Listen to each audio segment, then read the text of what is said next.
नमस्कार दोस्तों। आज हम चर्चा करेंगे संसद की यानी पार्लियामेंट की। संसद या पार्लियामेंट को समझने से पहले हमें सरकार को समझना पड़ेगा। आप जानते हो सरकार के 3 अंग होते हैं। किसी भी देश में कोई सरकार पाई जाती है, उस सरकार के 3 अंग होते हैं। पहले अंग का नाम है कार्यपालिका, दूसरा अंग होता है सरकार का व्यवस्थापिका और तीसरा अंग होता है न्यायपालिका। तो व्यवस्थापिका के द्वारा तो कानून का निर्माण किया जाता है। व्यवस्थापिका का कार्य क्या होता है? कानून का निर्माण करना। कार्यपालिका का क्या कार्य होता है? कानून को लागू करना।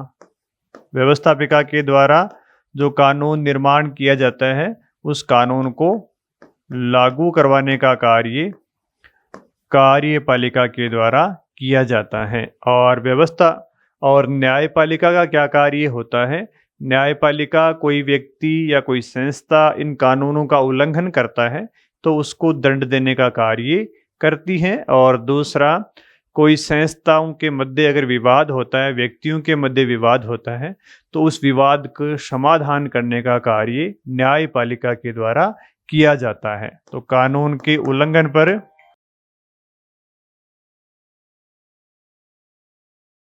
कानून के उल्लंघन पर दंड दिया जाता है। और न्यायपालिका क्या कार्य करती है? विवादों का समाधान करती है। विवादों का समाधान। तो ये सरकार के 3 अंग होते हैं जो 3 अलग अलग प्रकार के कार्य करते हैं। अब आती है बात संसद की। तो संसद इसमें से कौन सा भाग है सरकार का? क्या संसद कार्यपालिका होती है या व्यवस्थापिका होती है या न्यायपालिका होती है? तो संसद व्यवस्थापिका होती है। संसद किस में आएगी? व्यवस्थापिका में आएगी। संसार में विभिन्न देशों में जो व्यवस्थापिकाएं पाई जाती हैं, उनके अलग अलग नाम होते हैं। जैसे भारत में जो व्यवस्थापिका है उसको क्या बोलते हैं? संसद बोलते हैं। ब्रिटेन में जो व्यवस्थापिका उसको क्या बोलते हैं? पार्लियामेंट बोलते हैं। क्या बोलते हैं? पार्लियामेंट। और अमेरिका में जो संसद है, अमेरिका में जो व्यवस्थापिका है उसका क्या नाम है? उसको कांग्रेस बोलते हैं। इस प्रकार अलग अलग देशों में जो व्यवस्थापिका होती है उसका अलग अलग नाम होता है। भारतीय जो व्यवस्थापिका उसका क्या नाम है? संसद नाम है। और इसी को आज हमें पढ़ना है। कार्यपालिका के अंतर्गत क्या आता है? कार्यपालिका के अंतर्गत प्रधानमंत्री, राष्ट्रपति, उपराष्ट्रपति, मंत्रिपरिषद, ये लोग कार्यपालिका के अंतर्गत आते हैं। और न्यायपालिका के अंतर्गत क्या आता है? न्यायपालिका में सर्वोच्च न्यायालय या उच्च न्यायालय, इस प्रकार अधीनस्थ न्यायालय, ये सारे न्यायालय इस न्यायपालिका के अंतर्गत आते हैं। इस प्रकार सरकार के 3 अंग होते हैं: व्यवस्थापिका, कार्यपालिका और न्यायपालिका। हमें आज पढ़ना है संसद के बारे में। तो संसद क्या है? व्यवस्थापिका है। सरकार का कौन सा भाग है? व्यवस्थापिका है। तो पहली बात तो ये समझ में आ गई होगी कि आखिर संसद है क्या, सरकार का कौन सा अंग है। सरकार का व्यवस्थापिका वाला भाग संसद कहलाता है। पहली बात तो ये हो गई कि आखिर संसद सरकार का कौन सा भाग है। और दूसरी बात हम ये देखेंगे कि जो संसद है इसका प्रावधान हमारे संविधान में कहाँ दिया गया है, कौन से भाग में संसद के प्रावधान दिए गए हैं और कौन से अनुच्छेद में संसद से संबंधित प्रावधान दिए गए हैं। तो चलिए देखते हैं हमारे संविधान में इसके प्रावधान कहाँ दिए गए हैं। तो आप जानते हो भारत का जो संविधान है उसमें 22 भाग हैं। संविधान में कितने भाग हैं? 22 भाग हैं। अनुच्छेद कितने हैं? अनुच्छेद 395 हैं। और अनुसूचियां कितनी हैं? अनुसूचियां 12 हैं। ये भारतीय संविधान है। इसमें ये सारे फैक्ट आपके लिए हैं। अब देखते हैं संविधान के कौन से पार्ट में संसद से संबंधित प्रावधान दिए हुए हैं। तो इसलिए हम संसद के एक एक पार्ट यानी भाग को देखेंगे और कहाँ संसद से संबंधित प्रावधान आते हैं। हम संविधान के एक एक भाग को देखेंगे और देखेंगे कि कौन से भाग में संसद से संबंधित प्रावधान और अनुच्छेद दिए हुए हैं। तो हम एक संविधान की आउटलाइन देखेंगे तो आपको आराम से समझ में आएगा कि आखिर संसद कहाँ दिया हुआ है, किसका संसद पार्ट होता है। तो पहला जो संविधान का भाग है, भाग 1 और अनुच्छेद 1 से 4। तो पहले भाग में क्या दिया हुआ है, देखो संघ राज्य दिया हुआ है। संविधान का जो पहला भाग है उसमें क्या दिया हुआ है, संघ राज्य से संबंधित प्रावधान है। कहाँ, भाग 1 में और अनुच्छेद 1 से 4 तक। आप जानते हो किसी भी राज्य में उसका भूभाग होता है, नागरिक होते हैं और सरकार होती है। तो भारत भी एक राज्य है, तो भारत में ये क्या हो गया, भारत का भूभाग हो गया जिसमें संघ और राज्यों से संबंधित प्रावधान है। भारत में जितने राज्य हैं उनके प्रावधान यहाँ पे दिए हुए हैं। फिर देखते हैं दूसरे भाग में क्या दिया हुआ है। भाग 2 में नागरिकता से संबंधित प्रावधान दिए हुए हैं। किसके प्रावधान है, नागरिकता से संबंधित प्रावधान भाग 2 में दिए हुए हैं। पहले भाग में तो क्या दिया हुआ है, संघ राज्य के बारे में दिया हुआ है। संविधान में भाग हो गए 22, अनुच्छेद हो गए 395 और अनुसूचियां हो गई 12। दूसरे भाग में नागरिकता दी हुई है और नागरिकता में नागरिक आते हैं और नागरिकों के पास क्या होते हैं, नागरिकों के पास अधिकार और कर्तव्य होते हैं। नागरिकों के पास क्या होते हैं, एक तो कर्तव्य होते हैं और दूसरे नागरिकों के पास क्या होते हैं, अधिकार होते हैं। तो नागरिकों के पास ये अधिकार हो गए और नागरिकों के पास क्या हो गए, ये कर्तव्य हो गए। ठीक है। और नागरिकों के पास जो अधिकार होते हैं, ये 2 प्रकार के अधिकार हमने देखे थे। एक तो ऐसे अधिकार जिनका पालन नहीं करने पर न्यायालय में हम जा सकते हैं, जिनको वाद योग्य अधिकार बोलते हैं, और दूसरे ऐसे अधिकार दिए गए हैं जिनका कोई पालन नहीं करे तो हम न्यायालय में नहीं जा सकते, जिनको अवाद योग्य अधिकार कहा जाता है। वाद योग्य अधिकार के अंतर्गत मूल अधिकार आते हैं और अवाद योग्य अधिकारों के अंतर्गत नीति निर्देशक तत्व आते हैं। तो अधिकार 2 प्रकार के हो गए, एक तो डीपीएसपी बोलते हैं जिनको नीति निर्देशक तत्व, और दूसरे कौन हो गए, मूल अधिकार। ये मूल अधिकार हो गए। तो अब बात करें अगर हम संविधान के तीसरे भाग की, दूसरे भाग में अनुच्छेद कहां से कहां तक दिए गए हैं, 5 से 11 तक। अब तीसरे भाग की बात करें तो तीसरे भाग में क्या दिए हुए हैं, मूल अधिकार दिए हुए हैं। भाग 3 में क्या प्रावधान है, संविधान में मूल अधिकार।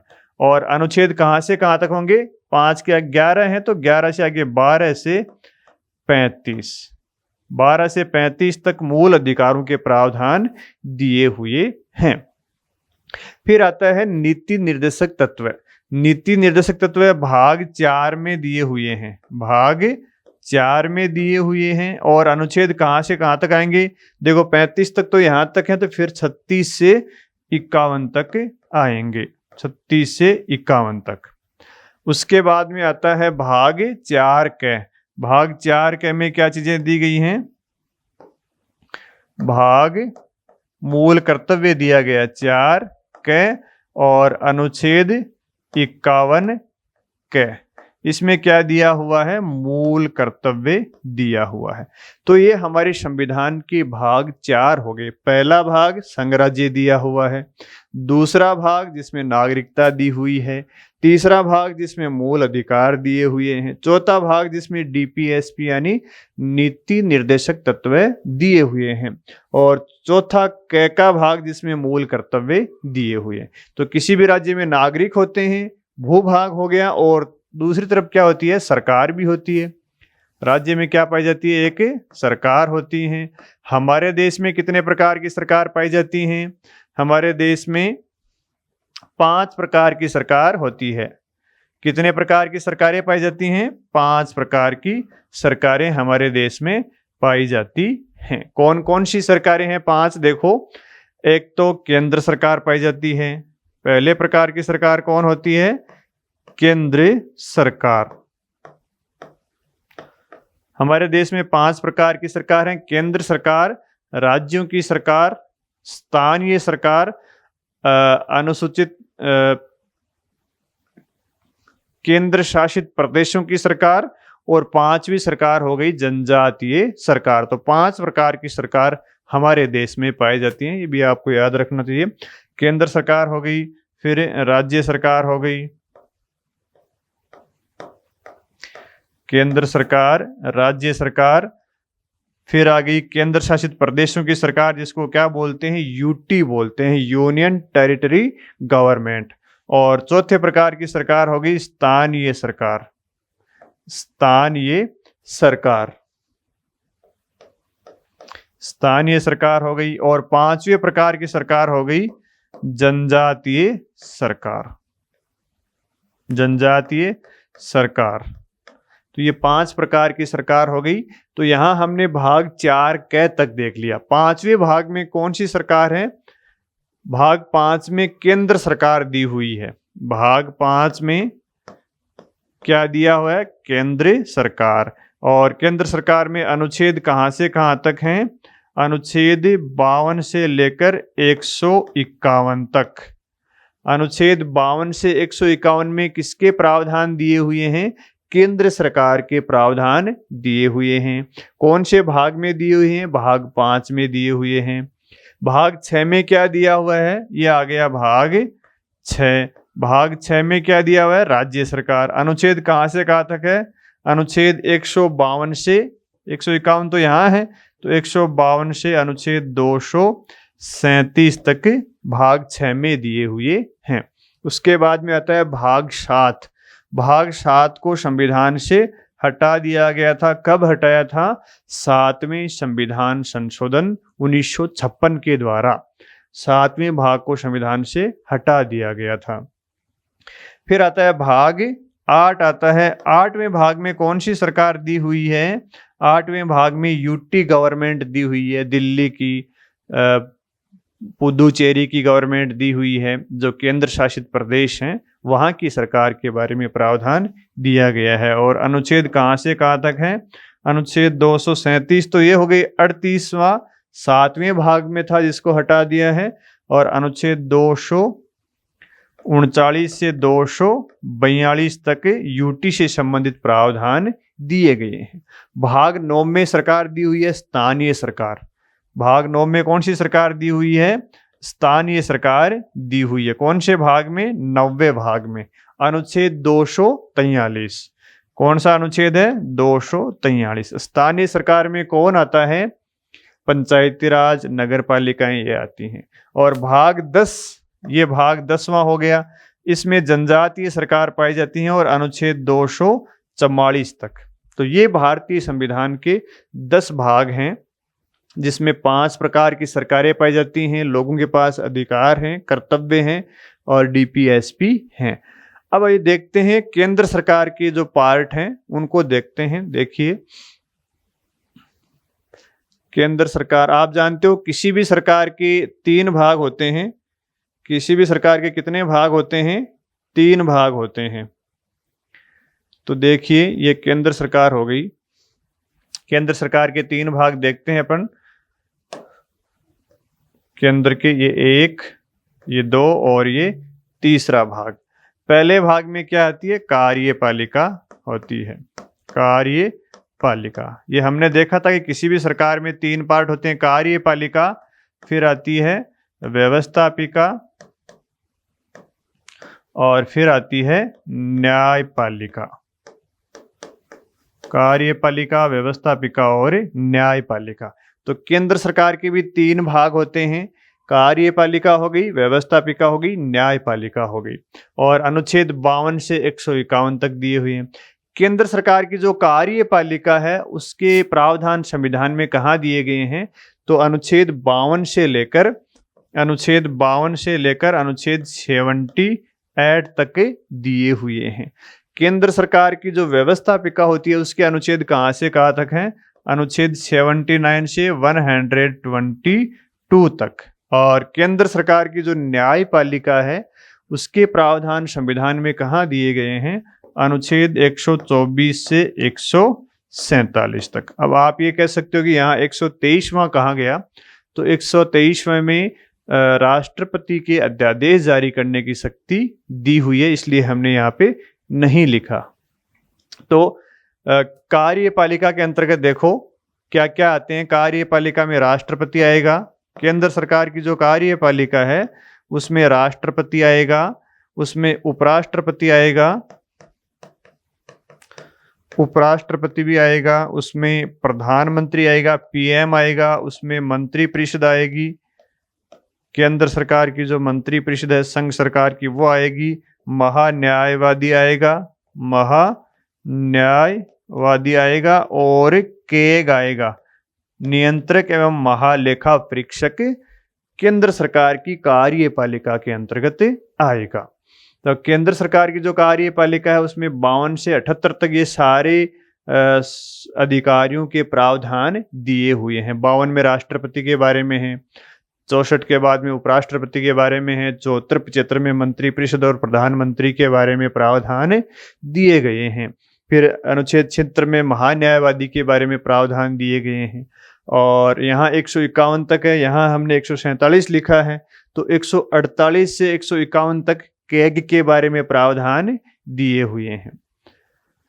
तो ये केंद्र सरकार की कार्यपालिका है। दूसरा आती है व्यवस्थापिका। व्यवस्थापिका में अनुच्छेद 79 से 122 तक दिए हुए हैं। और हमारी व्यवस्थापिका का क्या नाम है? हमारी व्यवस्थापिका का नाम है संसद। तो आपको कोई पूछ ले कि संसद से संबंधित प्रावधान संविधान के कौन से भाग में है, कौन से अनुच्छेद में है? तो भाग 5 अनुच्छेद 79 से 122 तक। और संसद के अंतर्गत हम क्या देखेंगे? राज्यसभा और लोकसभा को, राज्यसभा और लोकसभा को देखेंगे। ठीक है।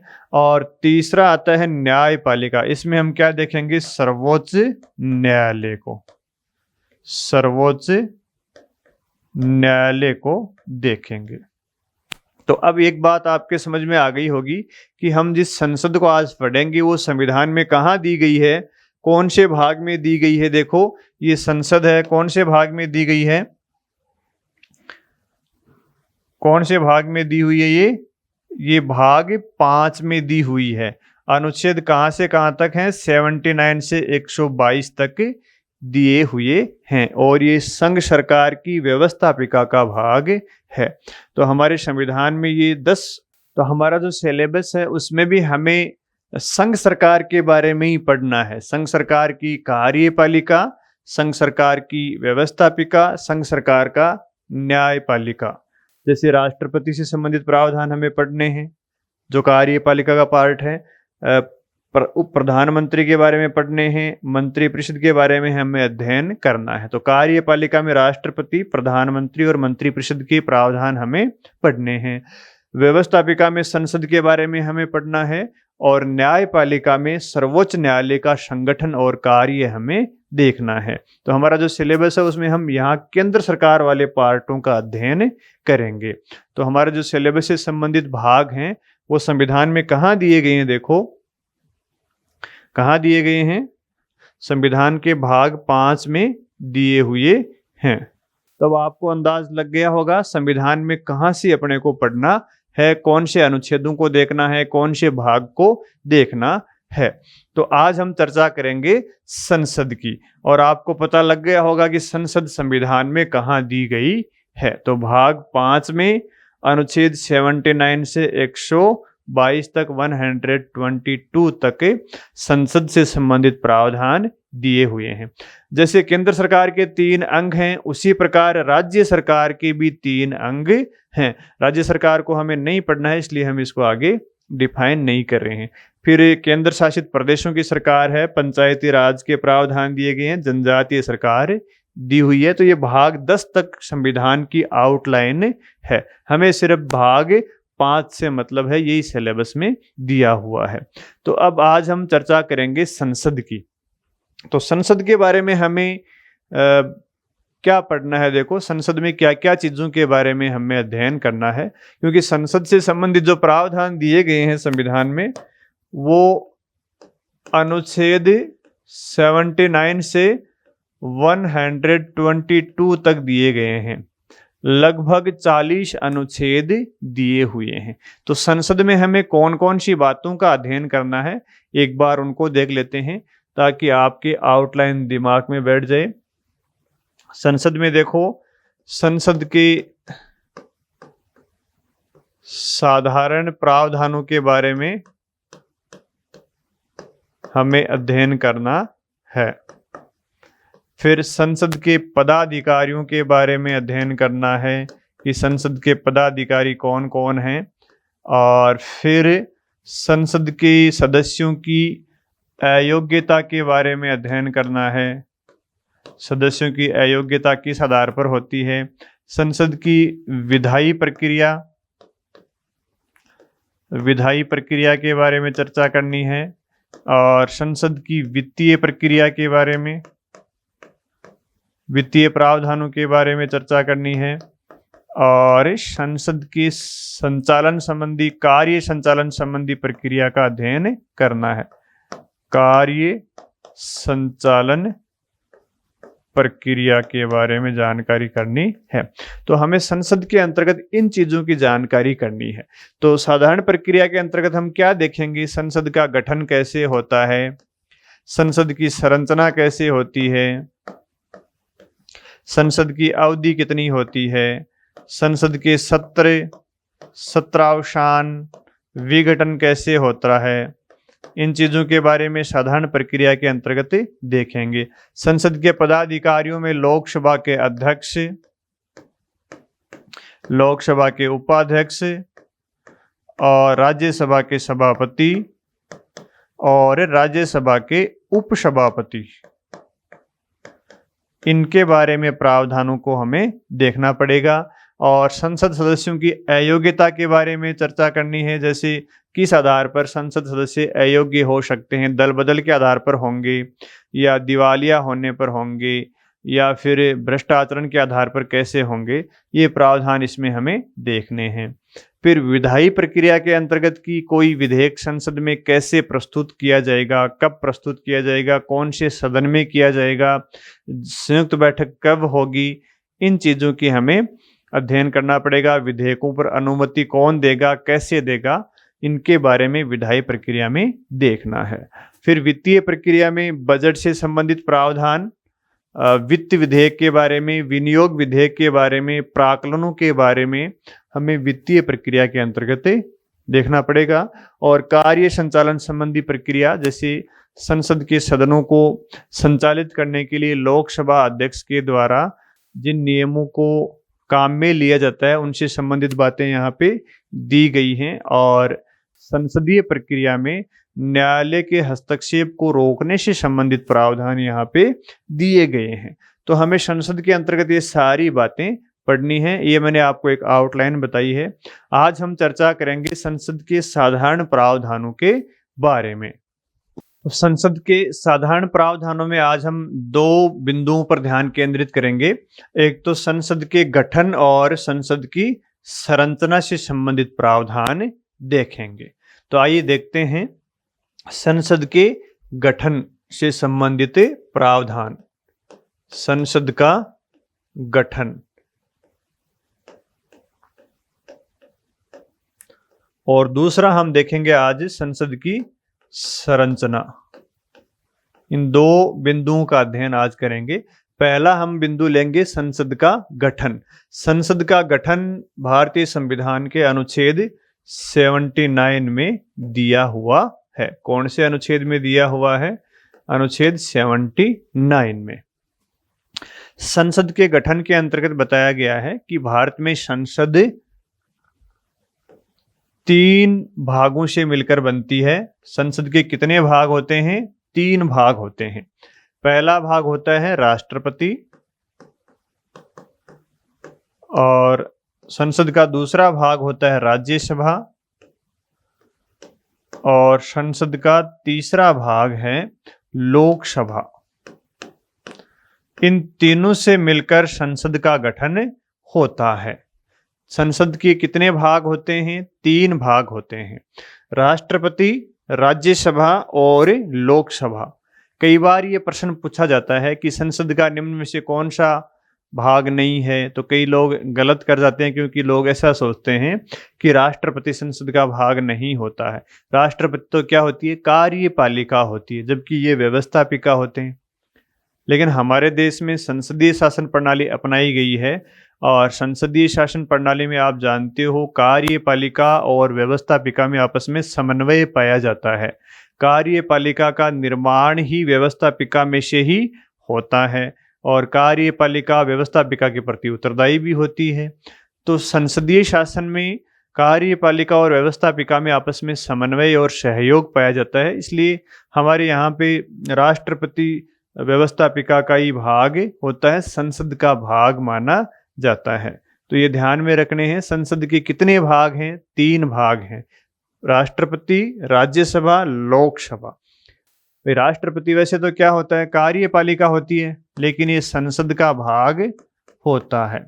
ध्यान रखने वाली बात यह है कि राष्ट्रपति संसद का भाग होता है, संसद का भाग तो होता है, लेकिन संसद का सदस्य नहीं होता है, संसद का सदस्य नहीं होता। राष्ट्रपति संसद का क्या होता है? भाग है, लेकिन क्या नहीं है? सदस्य नहीं है। ये बात ध्यान में रखनी चाहिए। राष्ट्रपति संसद का सदस्य नहीं होता है। राष्ट्रपति किसी संसद की सदन में चर्चा में भाग नहीं लेता है। राष्ट्रपति किसी भी सदन की वोटिंग में भाग नहीं लेता है। तो राष्ट्रपति किसी भी सदन का सदस्य नहीं होता है, लेकिन सदस्य न होते हुए भी राष्ट्रपति क्या है? संसद का भाग है। तो ये बात याद रह जाएगी। संसद का गठन संसद किन से मिलकर बनती है? राष्ट्रपति, राज्यसभा और लोकसभा से। फिर दूसरा जो संसद का भाग है वो है राज्यसभा। दूसरा भाग क्या है? राज्यसभा। राज्यसभा उच्च सदन इसको कहा जाता है। अन्य क्या नाम है इसके? उच्च सदन, या इसको द्वितीय सदन भी कहा जाता है। क्या कहा जाता है? द्वितीय सदन। और राज्यसभा में किसका प्रतिनिधित्व होता है? जनता का होता है या राज्यों का होता है? नाम से स्पष्ट है, इसमें राज्यों का प्रतिनिधित्व होता है,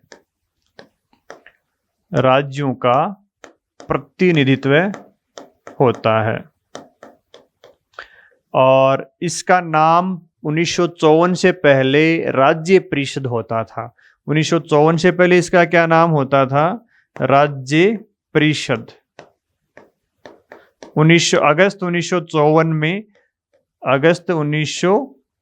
में इसका नाम क्या बदल कर रख दिया गया? राज्यसभा। राज्य परिषद पहले नाम था। अगस्त 1954 में राज्यसभा के सभापति ने इसका नाम बदलकर राज्यसभा कर दिया था। राज्यसभा में किसका प्रतिनिधित्व होता है? जनता का प्रतिनिधित्व नहीं होता है। किसका होता है? राज्यों का प्रतिनिधित्व होता है। क्यों होता है? क्योंकि भारत में संघात्मक शासन प्रणाली है और संघ में जनता का प्रतिनिधित्व तो होता है, जनता का प्रतिनिधित्व लोकसभा में होता है। राज्यों का प्रतिनिधित्व कैसे होगा? तो राज्यों को प्रतिनिधित्व देने के लिए, संघ में राज्यों का प्रतिनिधित्व देने के लिए राज्यसभा का गठन किया गया है। भाई जहां भी संघात्मक शासन प्रणाली होती है वहां पे जो व्यवस्थापिका होती है संघ की, उसमें 2 सदन होते हैं। एक सदन में जनता का प्रतिनिधित्व होता है और दूसरे में राज्यों का प्रतिनिधित्व होता है। फिर जो दूसरा सदन है उसका क्या नाम होता है? उसका निम्न सदन नाम होता है। इसका लोकसभा क्या नाम है? इसको निम्न सदन बोलते हैं। इसको प्रथम सदन भी बोलते हैं, प्रथम सदन बोलते हैं। और इसमें जनता का प्रतिनिधित्व होता है। किसका प्रतिनिधित्व होता है? जनता का प्रतिनिधित्व। लोकसभा में किसका प्रतिनिधित्व होता है? जनता का। और लोकसभा का भी नाम 1954 से पहले जनता का सदन नाम था। क्या नाम था पहले इसका? जनता का सदन। और मई 1954 में, कब? मई 1954 में लोकसभा के अध्यक्ष ने इसका नाम बदलकर क्या कर दिया? लोकसभा कर दिया। मई 1954 में जनता के सदन का नाम बदलकर क्या कर दिया गया? लोकसभा। किसने किया? लोकसभा के अध्यक्ष ने। राज्यसभा का नाम बदलकर किसने किया? राज्यसभा के सभापति ने। पहले नाम था राज्य परिषद, 1954 में राज्यसभा नाम कर दिया गया। ये बात तो आपके अब समझ में आ गई होगी कि संसद का गठन किन से मिलकर होता है? राष्ट्रपति, राज्यसभा और लोकसभा। राज्यसभा, लोकसभा व्यवस्थापिका के अंदर आते हैं, राष्ट्रपति कार्यपालिका के अंदर आते हैं। लेकिन चूंकि संसदीय शासन प्रणाली होने के कारण दोनों में आपस में समन्वय और सहयोग के लिए राष्ट्रपति को भी इसका भाग बनाया गया है। क्योंकि संसदीय शासन प्रणाली में कार्यपालिका और व्यवस्थापिका में आपस में सहयोग पाया जाता है, जबकि अध्यक्षीय शासन प्रणाली में ऐसा नहीं होता है। कार्यपालिका उसमें अलग होती है और व्यवस्थापिका उसमें अलग होती है, दोनों में पृथक्करण पाया जाता है। अब राज्यसभा और लोकसभा से संबंधित कुछ फैक्ट अपन देख लेते हैं। एक तो इनके नाम से संबंधित हो गया कि इनका नाम कब परिवर्तन हुआ था, और दूसरी जो बात है, राज्यसभा का प्रथम बार गठन कब हुआ था? पहली बार राज्यसभा का कब गठन हुआ था? तो देखो, प्रथम बार कब गठन हुआ था राज्यसभा का? 3 अप्रैल 1952 को। 3 अप्रैल 1952 को पहली बार राज्यसभा का गठन हुआ था। और लोकसभा का कब हुआ था पहली बार गठन? 17 अप्रैल 1952 को। लोकसभा का, पहली लोकसभा का गठन कब हुआ था? 17 अप्रैल को। पहली बार राज्यसभा का गठन कब हुआ? 3 अप्रैल को। और राज्यसभा की प्रथम बैठक कब हुई थी? प्रथम बैठक हुई थी 13 मई को, 13 मई 1952 को। और लोकसभा की भी प्रथम बैठक कब हुई थी? इसकी भी प्रथम बैठक हुई थी 13 मई 1952 को। तो ये फैक्ट भी आपको ध्यान में होना चाहिए। और प्रथम जो राज्यसभा थी, इसमें कितने सदस्य थे? प्रथम राज्यसभा में 216 सदस्य थे। कितने सदस्य थे? 216 सदस्य। और प्रथम जो लोकसभा थी, इसमें कितने सदस्यों का निर्वाचन हुआ था? प्रथम लोकसभा में 489 सदस्यों का निर्वाचन हुआ था। 1951-52 में जब निर्वाचन हुआ था तो 489 सदस्यों का प्रथम लोकसभा में निर्वाचन हुआ था। और 10 सदस्यों का राष्ट्रपति के द्वारा मनोनयन किया गया था। तो पहली जो लोकसभा थी उसमें 489 का तो निर्वाचन हुआ था और 10 लोकसभा सदस्यों का मनोनयन राष्ट्रपति के द्वारा किया गया था। तो कितने सदस्य थे टोटल? 499। और पहली जो राज्यसभा थी, इसमें सदस्यों की संख्या कितनी थी? 216। तो ये कुछ राज्यसभा और लोकसभा से संबंधित फैक्ट हैं, ये भी हमारे ध्यान में होने चाहिए, कई बार परीक्षाओं में पूछ लेते हैं। हम अगला बिंदु देखेंगे संसद की संरचना का। तो आइए देखते हैं संसद की संरचना। संसद की संरचना देखिए, संसद की संरचना। संसद की संरचना के अंतर्गत पहले हम देखेंगे राज्यसभा की संरचना। राज्यसभा की संरचना, राज्यसभा की संरचना संविधान में भी पहले ही दे रखी है। अनुच्छेद 80 में राज्यसभा की संरचना के बारे में प्रावधान किए गए हैं। तो राज्यसभा की संरचना में हम क्या क्या बातों को देखेंगे? देखो, पहले तो हम देखेंगे इसमें सदस्यों की संख्या। राज्यसभा में सदस्य संख्या कितनी होती है। फिर हम देखेंगे इसमें सीटों का आवंटन। राज्यसभा में कितनी सीटें होती हैं, किस आधार पर सीटों का आवंटन होता है। सीटों का आवंटन। और सीटों का आवंटन कहाँ दिया गया है, फिर हम देखेंगे निर्वाचन से संबंधित प्रावधान कि राज्यसभा के सदस्यों का निर्वाचन कैसे होता है, किस पद्धति के माध्यम से होता है। इन बिंदुओं का हम राज्यसभा की संरचना में चर्चा करेंगे। तो पहला देखते हैं सदस्यों की संख्या। सदस्यों की संख्या के अंतर्गत हम 2 प्रकार के सदस्य देखेंगे। एक तो हम देखेंगे कि अधिकतम सदस्यों की संख्या। पहला तो हम देखेंगे अधिकतम सदस्य संख्या, और दूसरा हम देखेंगे वर्तमान में कितने सदस्य हैं, यानी प्रभावी संख्या कितनी है। वर्तमान में सदस्यों की संख्या, वर्तमान में राज्यसभा में कितने सदस्य हैं। तो राज्यसभा के अधिकतम सदस्यों की संख्या है 250, और वर्तमान में कितने सदस्य होते हैं राज्यसभा में, 245। ठीक है, ये बात क्लियर है। फिर हम देखते हैं जो अधिकतम सदस्य संख्या है, इसमें कितने सदस्यों का तो निर्वाचन होता है और कितने सदस्यों के मनोनयन संबंधी प्रावधान दिए गए हैं। तो मनोनीत सदस्यों की संख्या तो कितनी दी गई है, मनोनीत सदस्यों की संख्या दी गई है 12, और निर्वाचित सदस्य कितने होंगे, इनमें से निर्वाचित सदस्य होंगे 238। ठीक है, जो अधिकतम सदस्य संख्या है 250, 250 में 12 सदस्यों का तो मनोनयन होगा और 238 सदस्य निर्वाचित होंगे। राज्यसभा में ये अधिकतम सदस्य संख्या दी गई है। वर्तमान में जो संख्या दी गई है प्रभावी संख्या, वो कितनी है राज्यसभा में, तो वर्तमान में जो सदस्य संख्या दी गई है वो प्रभावी संख्या दी गई है 245। तो 245 में से कितने सदस्य तो मनोनीत होते हैं, 245 में कितने सदस्य मनोनीत होते हैं, कितने निर्वाचित होते हैं। देखो 245 में से मनोनीत सदस्य तो देखो 12 ही होते हैं। मनोनीत तो कितने होते हैं, 12 सदस्य होते हैं, और निर्वाचित सदस्य कितने होते हैं, बाकी के जो बच गए वो निर्वाचित होते हैं। ये वर्तमान की बात कर रहे हैं, प्रभावी या वर्तमान में सदस्य संख्या। तो 245 सदस्यों में से निर्वाचन कितने का होता है, 238 का होता है, 233 का।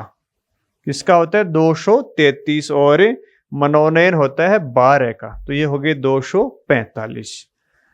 अब जो निर्वाचन होता है वो राज्यों में से कितने सदस्य निर्वाचित होते हैं, केंद्र शासित प्रदेशों में से कितने निर्वाचित होते हैं। देखो जो निर्वाचन होता है वो यूटी या केंद्र शासित प्रदेश में से कितने सदस्य निर्वाचित होंगे, केंद्र शासित प्रदेश में से, और दूसरा है राज्यों में से कितने निर्वाचित होंगे। तो राज्यों से निर्वाचित होंगे 225 सदस्य, और केंद्र शासित प्रदेशों में से 8 सदस्य निर्वाचित होंगे।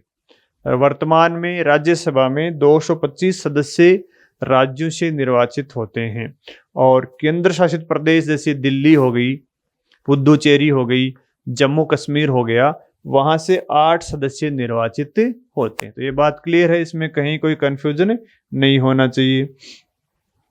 फिर देखो,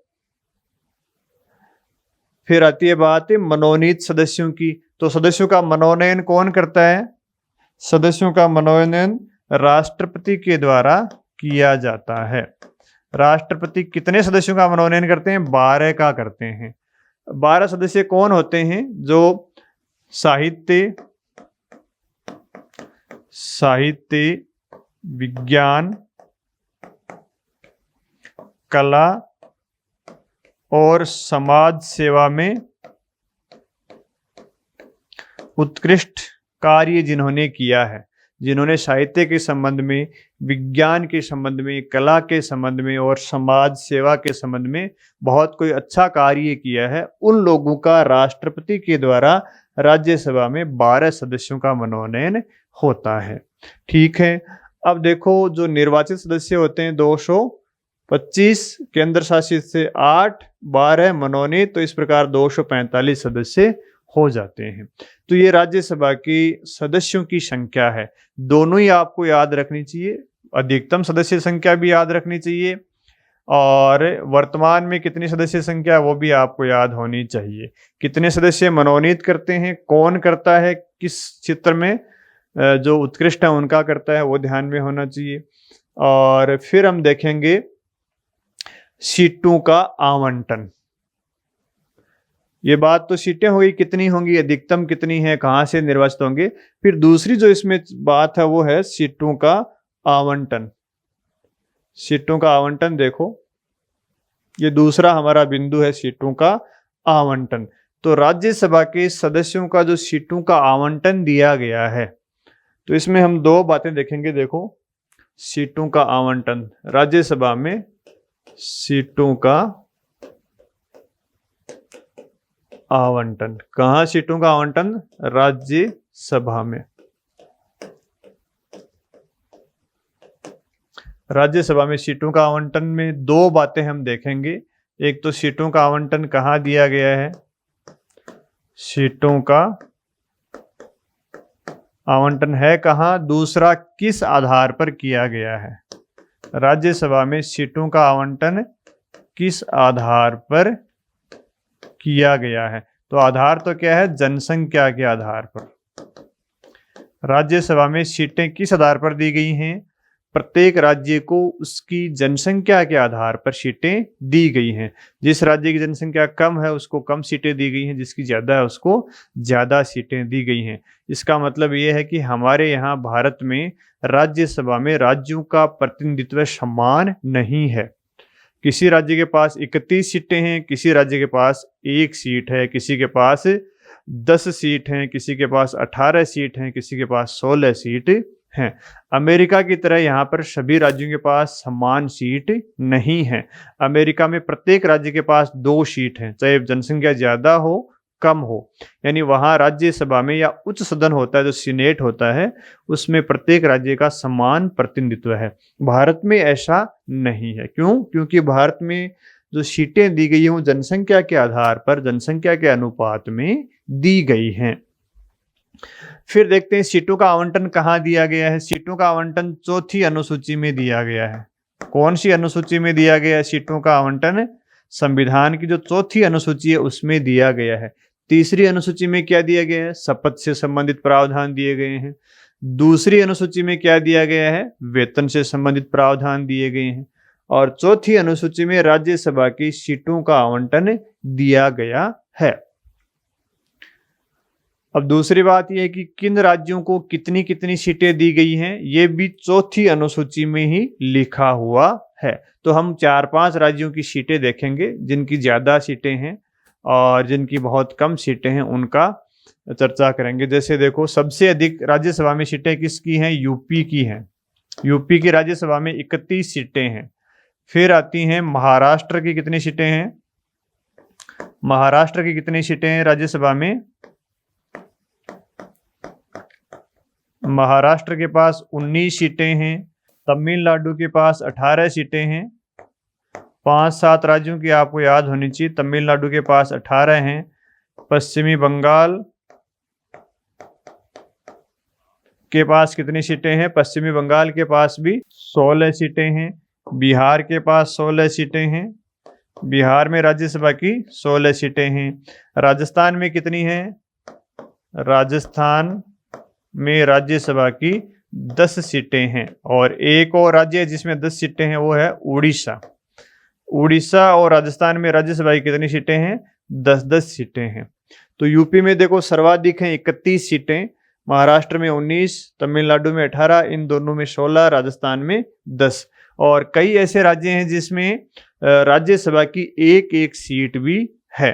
एक सीट वाले कौन से राज्य हैं? एक तो पूर्वोत्तर भारत के जो 7 राज्य हैं जिनको 7 सिस्टर बोलते हैं, जैसे अरुणाचल प्रदेश, नागालैंड, त्रिपुरा, मिजोरम, मणिपुर, सिक्किम, उन राज्यों में एक सीटें हैं। और एक गोवा ऐसा राज्य है जिसमें राज्यसभा की 1 सीट है। गोवा की कितनी सीट है राज्यसभा में? 1 हैं। मिजोरम, मणिपुर, त्रिपुरा, नागालैंड, इन राज्यों में भी कितनी हैं? एक सीटें हैं। तो ये राज्यसभा की सीटें हैं। सीटें दी कहाँ गई हैं? चौथी अनुसूची में दी गई हैं।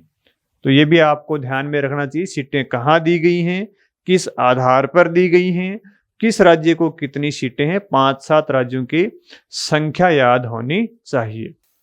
तो इस प्रकार ये राज्यसभा में सीटों का आवंटन दिया गया है और राज्यसभा की संरचना से संबंधित दूसरा बिंदु हमारा हो गया। पहले में हमने सदस्यों की संख्या देखी थी, तीसरे में हम देखेंगे निर्वाचन से संबंधित प्रावधान कि राज्यसभा के सदस्यों का निर्वाचन कैसे होता है और निर्वाचन से संबंधित क्या क्या प्रावधान लागू किए गए हैं। तो तीसरी बात देखेंगे हम निर्वाचन के प्रावधान। तो आइए देखते हैं राज्यसभा के सदस्यों का निर्वाचन।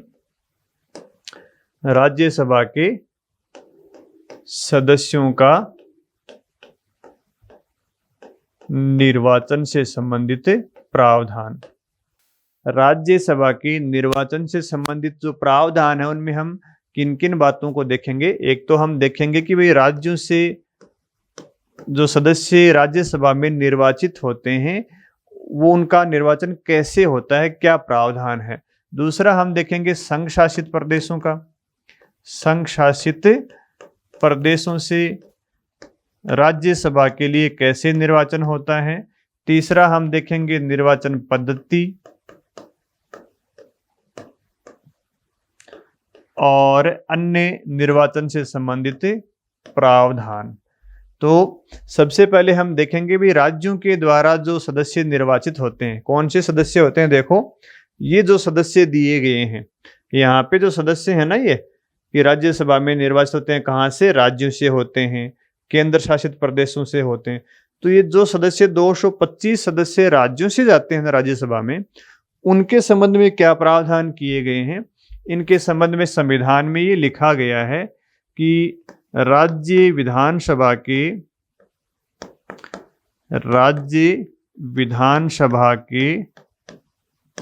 निर्वाचित सदस्यों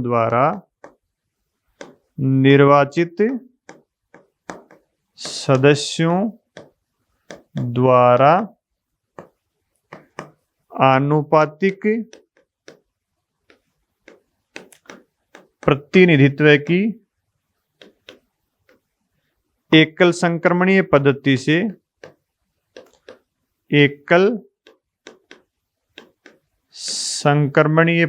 से निर्वाचन किया जाएगा। यानी 225 सदस्यों का निर्वाचन कहाँ से होता है? राज्यों से होता है। 8 सदस्यों का निर्वाचन केंद्र शासित प्रदेशों से होता है। तो इन 225 सदस्यों का निर्वाचन कैसे होगा? संविधान में क्या प्रावधान दिया गया है? इनका निर्वाचन राज्यों की विधानसभाओं के निर्वाचित सदस्यों के द्वारा किया जाएगा। किसके द्वारा? कौन करेंगे? राज्य विधानसभा के निर्वाचित सदस्य, यानी राज्यसभा के जो 225 सदस्य हैं इनका निर्वाचन कौन करेगा?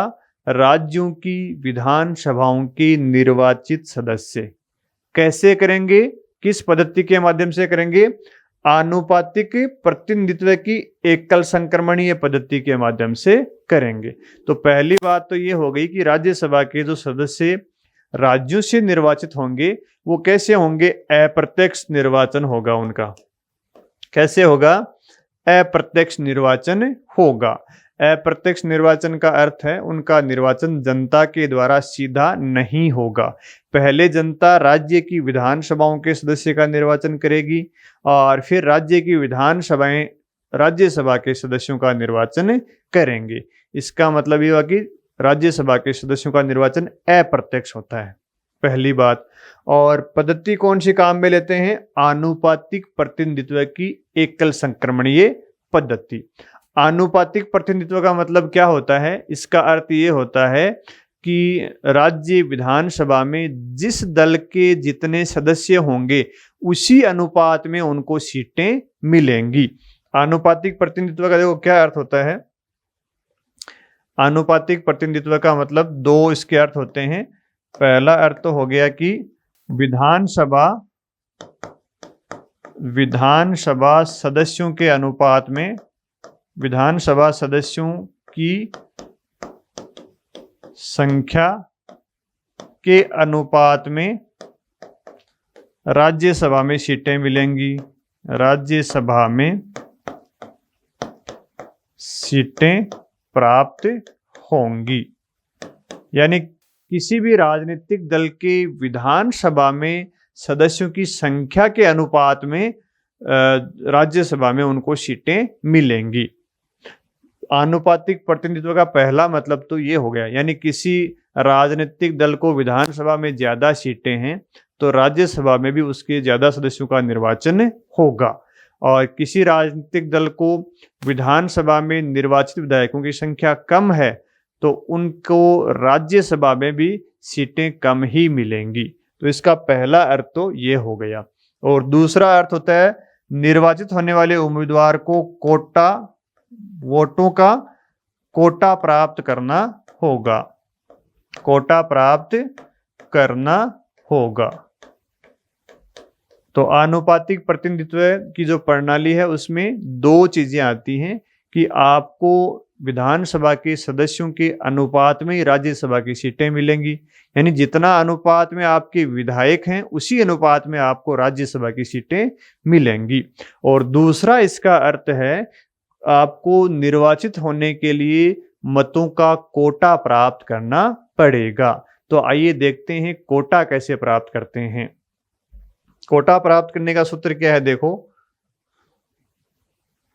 कोटा प्राप्त करने का सूत्र है, मान लीजिए कहीं राज्यसभा की एक सीट के लिए निर्वाचन हो रहा है, जैसे राजस्थान में मान लीजिए 4 राज्यसभा की सीटों के लिए निर्वाचन हो रहा है, तो कोटा कैसे प्राप्त करेंगे? कोटा प्राप्त करने का सूत्र क्या है?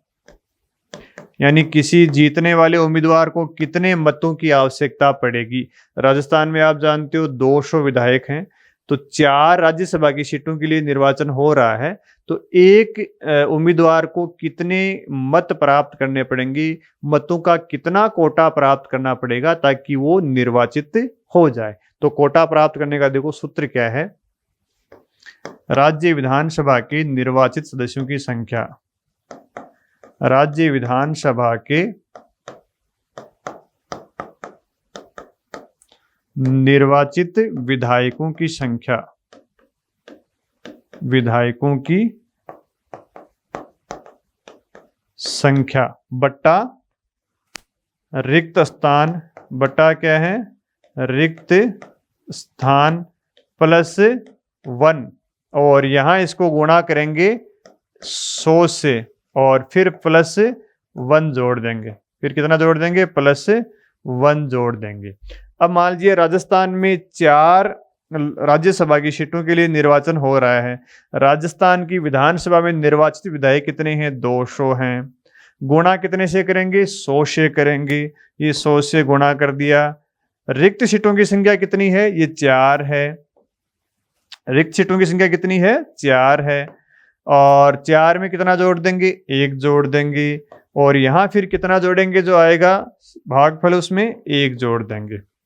तो अब मान लीजिए राजस्थान में 4 राज्यसभा की सीटों का निर्वाचन हो रहा है, तो एक उम्मीदवार को जीतने के लिए कितने वोट चाहिए? इससे आ जाएगा। देखो कितना वोट चाहिए, इसको हम जब गुणा करेंगे तो ये आ जाएगा 20,000 और 4 1 कितने हो गए? 5 हो गए, और इसमें 1 जोड़ देंगे तो ये कितना आ जाएगा?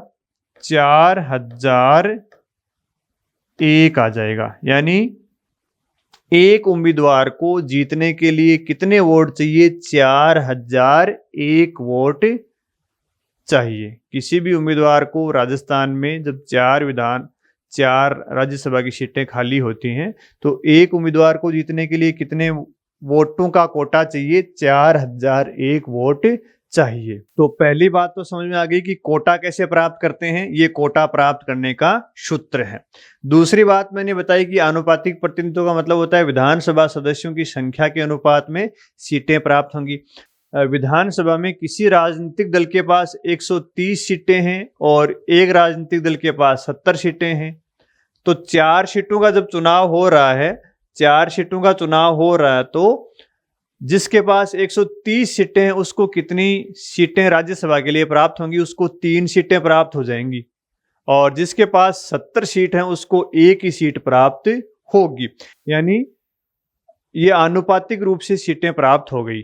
जिसके पास ज्यादा सीटें हैं उसको ज्यादा सीटें प्राप्त हो गई, जिसके पास कम सीटें हैं उसको कम सीट प्राप्त हो गई। तो ये आनुपातिक प्रतिनिधित्व का मतलब है, जिसके दो अर्थ होते हैं ये दोनों। बाद में बात आती है एकल संक्रमणीय पद्धति की। एकल संक्रमणीय पद्धति का क्या अर्थ होता है? देखो, एकल संक्रमणीय पद्धति का अर्थ होता है, एकल संक्रमणीय पद्धति का अर्थ होता है कि जो विधायक वोट देंगे ना, वो चारों उम्मीदवारों को वरीयता के हिसाब से वोट देंगे। जैसे 4 उम्मीदवार हैं, ए उम्मीदवार है, बी उम्मीदवार है, सी उम्मीदवार है, डी उम्मीदवार है। इनको जब विधायक वोट देगा, कोई भी विधायक, तो वो इनके नाम के आगे वरीयता लिख देगा कि भाई मेरी पहली वरीयता ये है, दूसरी ये है, चौथी ये है, तीसरी ये है। इस प्रकार प्रत्येक विधायक अपने मतपत्र में उम्मीदवारों के नाम के आगे वरीयता लिख देगा। जैसे एक मतपत्र ये है, किसी विधायक ने वोट दिया तो इस प्रकार देगा वो। दूसरा विधायक वोट देगा तो दूसरा विधायक भी इनके सामने क्या लिख देगा? जैसे ए उम्मीदवार है, बी है, सी है और डी है। दूसरा विधायक भी इन उम्मीदवारों के सामने अपनी वरीयता लिख देगा। जैसे ए को कितनी वरीयता दे देगा? चौथी दे देगा, बी को तीसरी दे देगा और सी को पहली दे देगा, डी को दूसरी वरीयता देगा। इस प्रकार वरीयता देगा। वरीयता देने के बाद में क्या होता है, जब मतगणना की जाती है तो ये जो संख्या प्राप्त करते हैं, ये कौन सी संख्या प्राप्त करते हैं? पहली वरीयता की संख्या प्राप्त करते हैं। हर उम्मीदवार की पहली वरीयता के जो वोट होते हैं उनकी गिनती करते हैं और देखते हैं कि किसी उम्मीदवार को पहली वरीयता के इतने वोट मिल गए हैं क्या, है ना।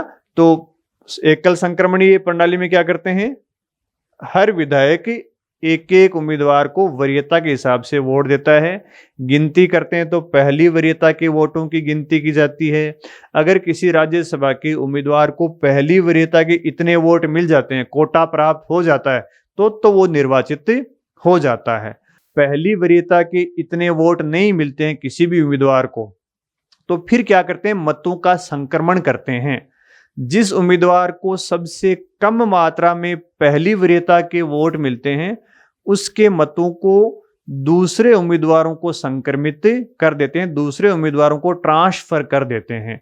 उसको क्या बोलते हैं? एकल संक्रमणीय पद्धति बोलते हैं।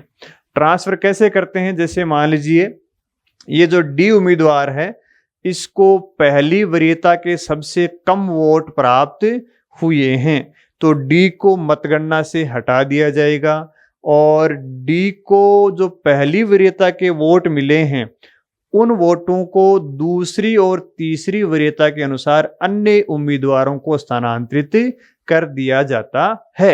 यानी डी को जिस व्यक्ति ने पहली वरीयता का वोट दिया है उस व्यक्ति ने दूसरी और तीसरी और चौथी वरीयता अन्य उम्मीदवारों को दी है। तो जिस विधायक ने डी को दूसरी वरीयता दी है, डी का वो वोट उस उम्मीदवार के खाते में चला जाएगा। जैसे मान लीजिए ये ए, बी, सी और डी है। किसी विधायक ने इनको वोट दिया है, ए को चौथी वरीयता का दिया है, बी को दूसरी वरीयता का दिया है, सी को तीसरी वरीयता का दिया है और डी को पहली वरीयता का दिया है। अब मान लीजिए ये जो डी उम्मीदवार है इसको पहली वरीयता के वोट सबसे कम मिले हैं, तो इसको मतगणना से हटाया जाएगा और इसके जो वोट हैं पहली वरीयता के, ये किसको ट्रांसफर होंगे? ये जिस व्यक्ति ने इसको पहली वरीयता का वोट दिया है उस व्यक्ति ने अपना दूसरी वरीयता भी कहीं ना कहीं लिखी है, तो ये डी का वोट किसके खाते में चला जाएगा? बी वाले खाते में चला जाएगा, क्योंकि जिस विधायक ने डी को पहली वरीयता का वोट दिया उस विधायक ने अपनी दूसरी वरीयता किसको बताई है? बी को बताया है। तो ये तो जीतेगा नहीं, क्योंकि इसके पास तो पहली वरीयता के सबसे कम वोट प्राप्त हुए हैं, इसलिए इसको मतगणना से हटाया जाएगा और इसके वोटों का ट्रांसफर किसको किया जाएगा? इसकी दूसरी वरीयता में कर दिया जाएगा। दूसरी वरीयता में कौन सा उम्मीदवार है? बी वाला उम्मीदवार है, तो इसका ये वोट किसके पास चला जाएगा? बी के पास ही चला जाएगा। इस प्रकार जब तक कोई उम्मीदवार ये कोटा प्राप्त नहीं कर लेता है, मतों का स्थानांतरण, मतों का ट्रांसफर किया जाता है, जिसको क्या बोलते हैं? एकल संक्रमणीय पद्धति बोला जाता है। तो इस प्रकार राज्यसभा के सांसदों का निर्वाचन राज्य विधानसभा के निर्वाचित विधायकों के द्वारा आनुपातिक और एकल संक्रमणीय पद्धति के द्वारा किया जाता है। तो आपको मैं समझता हूं दोनों बातें समझ में आ गई होंगी कि आनुपातिक प्रतिनिधित्व क्या होता है। तो इस प्रकार राज्यसभा के सदस्यों का निर्वाचन होता है और ध्यान रखने वाली बात है कि राज्यसभा के सदस्यों का निर्वाचन राज्य विधानसभाओं के निर्वाचित सदस्यों के द्वारा किया जाता है आनुपातिक प्रतिनिधित्व की एकल संक्रमणीय पद्धति के द्वारा। तो इसका मतलब इनका चुनाव कैसे होता है?